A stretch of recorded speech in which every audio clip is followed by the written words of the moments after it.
Tonight, we conclude a special series of reports honoring Women's History Month and the women who have made and are making history in our community every day. Tonight, our Sasha Bray takes us to Wood County, where a group of women found themselves doing just that. Within the walls of Bowling Green's Municipal Court, history is being made. I actually joke with my family. I say this is the first time I don't have the Sunday scaries. On a rare quiet day, these 5 women met with me to talk about their unique situation. It was kind of a joke when the news came out that I was going to be appointed. That is Judge Alyssa Blackburn, who donned the black robe in January.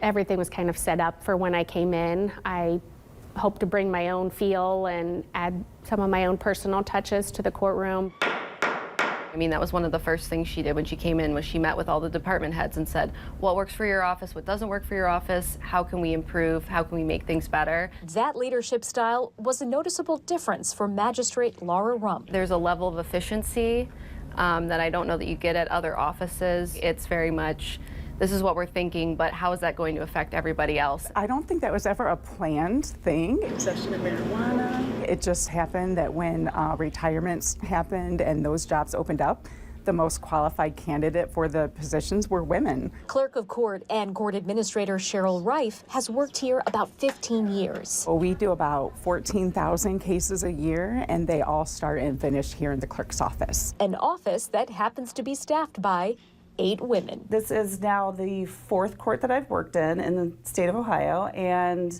it is the only one that I've worked in where all of the leadership positions are female. Allie Watkins is also one of them. She's chief probation officer and chief bailiff. I mean, I think that there's a different, I want to say, like, sensitivity maybe, and patience. Watkins says that has come in handy more than once. I can tell you that being called dear does not go over well in this office with any of us. But professionalism prevails, as does a sisterhood of sorts. The way that we operate is we're very supportive of each other. We have each other's, backs.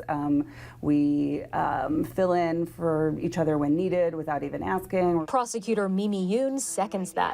I think that sometimes women are underestimated, but honestly, that sometimes works to my advantage. Yoon says the change she's witnessed over the span of her career has been clear. I've been a licensed attorney now for 32 years, and when I started, we had no female judges. We had, I believe, 1 female magistrate in domestic relations court. The scene has changed. I asked all the women what advice they'd share for others who are considering a life in the legal lane. Well, I've personally worked in male-dominated fields for my entire career, including the military, and don't let things stop you from reaching your goals.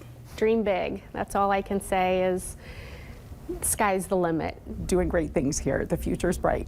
In Bowling Green, Sasha Bray, 13 Action News. Women's History Month, sponsored by Dale Riggs Funeral Home and Cremation Services.